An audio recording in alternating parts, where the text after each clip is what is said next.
கடக ராசி நபர்களுக்கு 2025 மே மாதம் நடக்கக்கூடிய ராகு கேது பயிற்சி பலனை கூட தான் பார்க்க போகிறோம். இந்த ராகு கேது பயிற்சியானது ராகு 8லையும் கேது 2ஆம் இடத்துலையும் வருது. மே மாதம் 18ஆம் தேதியிலேருந்து கணக்கு வச்சிங்க. அடுத்து வரக்கூடிய 1.5 ஆண்டு காலகட்டங்கள் கடகராசி நபர்களுக்கு தனம் வாக்கு குடும்பம் அப்படின்னு சொல்லக்கூடிய பவர்ஃபுல் பிளேஸ்ன்னு சொல்லக்கூடிய சிம்ம இடத்துல கேது. அதே போல மோஸ்ட் டேஞ்சரஸ்ன்னு சொல்லக்கூடிய அதாவது ஃபுல் பிளாக் சனியின் இருள் வீடான கும்பத்தில் ராகு. தற்போதைய காலகட்டத்தில் சில நாட்களுக்கு முன்னே தான் சனி பயிற்சி நடந்துச்சு. அதாவது அஷ்டம சனி அதெல்லாம் முடிஞ்சு இப்போ கொஞ்சம் ஃப்ரீயாக மாறலாம் அப்படின்னு ஒரு சூழ்நிலையில் இந்த ராகு கேது பயிற்சி நடக்குது.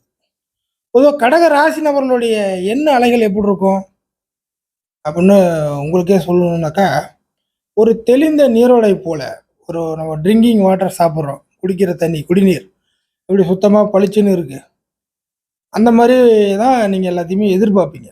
பவராக இருக்கணும், பளிச்சுன்னு இருக்கணும் அப்படின்னு. இந்த கலங்களாக இருக்கிறது, பாதியாக நிற்கிறது,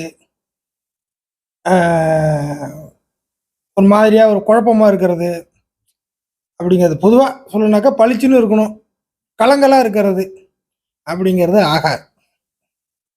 தண்ணியிலே ஏதாச்சும் ஒரு மிக்ஸ் ஆகி வருதுன்னா ஒரு அசுத்தமாக இருக்கும் இல்லையா? இன்னும் தெளிவாக சொல்ல போனால் சுத்தமாக இருக்கிறத விரும்புவீங்க, அசுத்தமாக இருக்கிறத விரும்ப மாட்டீங்க. இது முதன்மையாக கடகராசி நம்மளுக்கு வந்துடும். ஆனால் ராகு கேதுக்கள் எப்படிப்பட்ட கிரகம்? ரெண்டுமே அசுத்தமான கிரகம் தான், ஒன்றும் சுத்தமான கிரகம்லாம் கிடையாது. அதாவது கடகராசியோடைய அதிபதி கிரகமான சந்திரன் ஒரு பௌர்ணமி அன்னைக்கு எப்படி இருக்கு, பளிச்சுன்னு நல்லா ஒளியா இருக்கு இல்லையா? அதே மாதிரி தான் உங்களோட மைண்டு இப்படிதான் இருக்கும். அதுக்கேற்ற மாதிரியான ஒரு குருவோ ஒரு சுக்கிரனோ இந்த மாதிரியான கிரகங்கள் எல்லாமே கொஞ்சம் சூரியன் இதெல்லாம் பார்த்தீங்கன்னா பளிச்சுன்னு இருக்கும். அதே சனி ராகு கேது இதெல்லாம் வந்து இருளான ஒரு கிரகம். அப்போ இருளான கிரகங்கள் கடகராசி நபர்களுக்கு சந்திரனுடைய விஷயத்திற்கு நேர் ஆப்போசிட்டாக தான் செய்ய போகுது.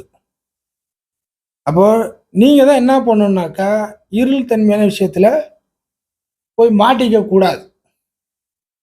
இது கண்ணுக்கு தெரியாத கிரகங்கள் வேற, புரியுதுங்களா? கண்ணுக்கு தெரியாத கிரகங்கள். அப்போ என்ன ஆகுனாக்கா, பிரச்சனை உங்களுக்கு நேரடியாக வராது, மறைமுகமாக ஊர் உலகத்தெல்லாம் சுத்திட்டு தான் அதுக்கப்புறம் உங்கள்ட்ட வந்து நிற்கும்.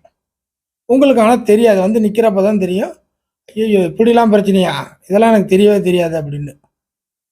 ஆக சில விஷயங்கள் உங்களுக்கு மறைமுகமான சில நெருக்கடி அமைப்புகள் இருக்கும், நேரடியாக இல்லாமல்.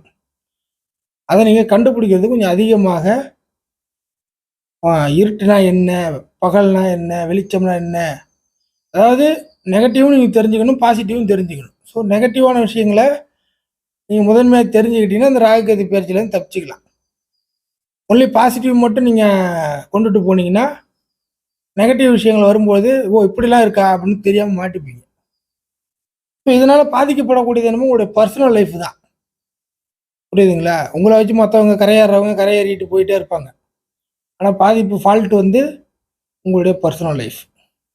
ஆக ஃபஸ்ட்டு ராகு 8ல் வருது அப்படிங்கிறதுனால 8ஆம் இடத்தோட விஷயங்கள் மறைமுகமான ஒரு ஆதாயம், புரியுதுங்களா? மறைமுகமான ஆதாயங்கள் ஏதாச்சும் ஒன்று வருதுன்னாக்கா உங்களுக்கான அதில் இன்ட்ரெஸ்ட் காட்டுறாங்க, யாராச்சும் ஒருத்தவங்க உங்கள்கிட்ட வந்து ஒரு ப்ரெஷர் கொடுக்குறாங்க, அழுத்தம் கொடுக்குறாங்க, அதை பண்ணலாம் இதை பண்ணலாம், உனக்கு நான் அதை பண்ணித்தரேன் இதை பண்ணித்தரேன் அப்படி பண்ணித்தரேன் இப்படி பண்ணித்தரேன் அப்படின்னா முதன்மையாக நீங்கள் யோசிக்கணும். அதே சமயம் குரு பார்வையோட ராகுக்கு கிடைக்க போகுது. அப்போ இந்த குரு பார்வை கிடைக்க ஆரம்பிக்கிறது கிட்டத்தட்ட இந்த 1 இயர் காலகட்டங்கள். குரு பயிற்சியெல்லாம் கேட்டிருப்பீங்க. அந்த குரு பயிற்சி பார்வை கொஞ்சம் கொஞ்சமாக இந்த ராகுக்கு கிடைக்கும், 8ஆம் இடமா இருக்குது. அப்போ என்ன ஆகுனாக்கா, பெருவாரியாக பண விஷயத்தில் பெருசாக கடன் வாங்கி போட்டு பண விஷயத்தில் ஏதாச்சும் ஒரு விஷயத்த சம்பாதிச்சிடலாம், புரியுதுங்களா? ஒரு பணத்தை கடன் வாங்கி அதை நம்ம வந்து மறைமுகமான வழிகள்லையோ இல்லை டெக்னிக்கலாவோ சம்பாதிச்சிடலாம் பணத்தை வச்சு பணம் சம்பாதிக்கிறது தான். அதை வந்து கடன் வாங்கி போட்டு அதை பண்ணிடலாம், இல்லை இருக்கிறத ஒரு விஷயத்தை விற்றுட்டு அந்த பணத்தை மாற்றி ஏதாச்சும் பண்ணிடலாம் அப்படிங்கிற மாதிரியான ஏதாச்சும் ஒரு இல்லீகலான டெக்னிக்கலை கையாளக்கூடாது. ஒரு கட்டத்துக்கு மேலே நீங்கள் திணற ஆரம்பிச்சிருவீங்க. அடுத்ததாக ஒரு குடும்ப அமைப்புகளை தாண்டி கடகராசி நபர்கள் தங்களுடைய குடும்ப அமைப்புகளை தாண்டி வெளியில உங்களுக்குள்ள பழக்க வழக்க அமைப்புகள்ல இந்த காலகட்டம் சரியா வச்சுக்கணும். வெளி வட்டார பழக்க வழக்கங்கள் அப்படிங்கிற ஒரு விஷயம் குடும்ப அமைப்புகளை தாண்டி. ஏன் இந்த குடும்பத்தை உள்ள கொண்டு வரோம்னாக்கா, 2ல கேது வந்து குடும்ப அமைப்புகளை தம்மாக்கி வெளியிலேயும் உங்களுக்கு ஆதரவு கிடைக்காத வகையில மாறி போயிடும். அப்போ குடும்ப உறுப்பினர்களை நீங்க நம்புனீங்கன்னா எப்படி இருந்தாலும் எல்லாரும் வீட்டுக்கு வரணும், குடும்பத்துக்கு வரணும். ஸோ இங்கே ஒரு பிரச்சனை கிரியேட் ஆகி வெளியிலையும் ஒரு பிரச்சனை கிரியேட் ஆகிடும். அதனால தான் சொல்றது, குடும்ப உறுப்பினர்களை தாண்டி குடும்ப அமைப்புகளை தாண்டி வெளி வட்டார பழக்க வழக்கங்களை இதுக்கு மேற்பட்டு சரியான முறையில் வச்சுக்கணும். கண்காணிப்பு தேவை எல்லா விஷயத்துலையும். அடுத்ததாக உங்கள்ட்ட இருந்து ஒரு பொருளை இழக்கிறீங்க. இந்த காலகட்டத்துக்கு பிற்பாடு ஒரு பொருளை இழந்து தெரிஞ்சவன், நண்பன், நட்பு, பழக்க வழக்கம் ஏதோ ஒரு கான்செப்ட்ல காரணத்துல ஒரு விஷயத்தை இழக்கிறீங்கன்னாக்கா அது ரிட்டர்ன் கிடைக்குமா என்பது சந்தேகம் தான். புரியுதுங்களா? கடகராசி நபர்களை பொறுத்த வரைக்கும் ரிட்டர்ன் கிடைக்குமா அப்படி என்பது ஒரு சந்தேகமே. அப்படிங்கிறது ஞாபகத்தில் வச்சுக்கணும். இதெல்லாம் சேர்ந்ததுதான் 8ல் வரக்கூடிய ராகு. இப்போ 2ல் கேது வருது. தனம், குடும்பம், வாக்கு, பணத்தையும் குடும்ப அமைப்புகளையும் நீங்க பேசக்கூடிய பேச்சுவார்த்தைகளையும் தீர்மானிக்கக்கூடிய கிரகமாக இருக்கிறது கேது. வந்து சூரியனை போல, சூரியன் வீட்டில் இருக்கக்கூடிய கேது செய்ய போகுது. அப்போ இப்போ கேது இங்க வர்றதுனால பேசக்கூடிய உங்களுடைய பேச்சுவார்த்தைன்னு ஒன்று இருக்கு இல்லையா? கடகராசி நபர்கள் நீங்க பேசுவீங்க இல்லையா? அன்றாட லைஃப்ல டெய்லி பேசக்கூடிய பேச்சோ இல்லை பேச்சால தான் நீங்க பிழைச்சி வாழ்ந்துகிட்டு இருக்கீங்க. உங்களோட பேச்சை வச்சு ஒரு மைக்கை பிடிச்சி பேசி நீங்க வந்து சம்பாதிக்கிறீங்க. நீங்க பேசினாதான் அன்னைக்கு உங்களுக்கான பொழப்பு. இல்லை நீங்க பேசுறதுனால தான் மற்றவங்க அந்த விஷயத்த வந்து ஏத்துக்கிட்டு போறாங்க. அப்படிங்கிற மாதிரி பேசக்கூடிய இடத்துல இருக்கக்கூடிய முதன்மையா பேசி பிழைக்கக்கூடிய தொழில் வேலை பார்க்கக்கூடிய கடகராசி நபர்கள் உங்களுடைய பேச்சுவார்த்தையில் இதற்கு மேற்பட்டு ரொம்ப கவனம் தேவை.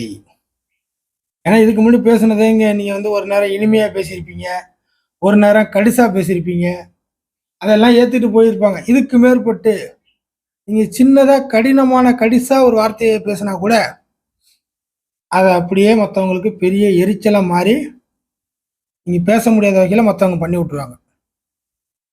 இன்னும் சொல்ல போனா கடகராசி நபர்கள் வர வர இந்த ராகு கேது பயிற்சிக்கு பிறகு கேதுவால என்ன செய்ய போறீங்கன்னாக்கா, என்ன நடந்துகிட்டு இருக்குன்னா, நீங்க பேசக்கூடிய பேச்சை குறைஞ்சி கொஞ்சம் ஒரு அமைதி மார்க்கம், மௌன புரட்சி அப்படிங்கிற மாதிரியான சூழ்நிலைக்கு கடகராசி நபர்கள் தள்ளப்படுவீர்கள். இந்த மாதிரிலாம் நான் பேசுறதில்ல. முன்னாடியெல்லாம் பேசி நான் சண்டை போட்டதும் போகிறோம், வாங்கி கட்டிக்கிட்டதும் போதும் அப்படிங்கிற மாதிரிலாம் போயிருப்பீங்க. இதுக்கு மேற்பட்டு நீங்க பேசக்கூடிய இடத்திற்கு வரமாட்டீர்கள். கம்முன்னு ஆமா, இல்லை, ரைட்டு, ஓகே, தேங்க்யூ, பாய் இப்படிங்கிற மாதிரி 2 வார்த்தை பேசக்கூடிய இடத்துல இதுக்கு முன்னாடி 2000 வார்த்தை பேசின நீங்க 2 வார்த்தை பேசக்கூடிய அமைப்புல இந்த கேது பயிற்சி உங்களை மாற்றிவிடும். இது வாக்கு சம்பந்தப்பட்டது மெயினா. அடுத்ததாக தனம், குடும்பம். குடும்ப விஷயத்துல அதிக இன்வால்மெண்ட் நீங்க காட்டுறது வேஸ்டா போகும். குடும்ப விஷயத்துல அதிக இன்வால்மெண்ட் காட்டுறது வேஸ்டா போகும். சொல்லிக்கலாம், நான் ஒன்றும் பெருசாக இதுக்கு முன்னாடி காட்டினதில்லை, இதுக்கு மேற்பட்டும் காட்ட முடியாது. உங்களுடைய இது அந்த விஷயங்கள் ஈடுபடாது. இது மெயின். அடுத்தது பணம், தனம் அப்படின்னு பார்த்தீங்கன்னாக்கா கையிருப்பு உங்களுக்குன்னு கொஞ்சம் செலவு பண்ணிக்கிறது, கையிருப்பு வச்சிருங்க. ஒரு ஃபுல் ட்ரை ஆயிடுச்சுன்னா திருப்பி உங்ககிட்ட பணம் வர்றது சிரமமா இருக்கும். இந்த ராகு கேது பயிற்சிக்கு பிறகு ஒரு ஃபுல் ட்ரை கண்டிஷனுக்கு நீங்க போகக்கூடாது. திரும்ப உங்களுடைய பிரைவேட் அமைப்புகளில் பணத்தை திருப்பி சம்பாரிச்செல்லாம் பார்த்துடலாங்கிறது வராது. பாக்கெட் மணியும் சேர்த்து தான். அதனால் ஓரளவு கையிருப்பு பணம் வச்சுக்கிட்டே இருக்கணும் நீங்கள் உங்கள் செலவுக்கு. தேவைகளுக்கு பூர்த்தி செய்ய ஃபுல் ட்ரை கண்டிஷனுக்கு போகக்கூடாது. நோட் பண்ணி வச்சிங்க. இதுதான் ராகு கேது பேச்சுக்கான பலன் கடகராசி நபர்களை பொறுத்தவரை.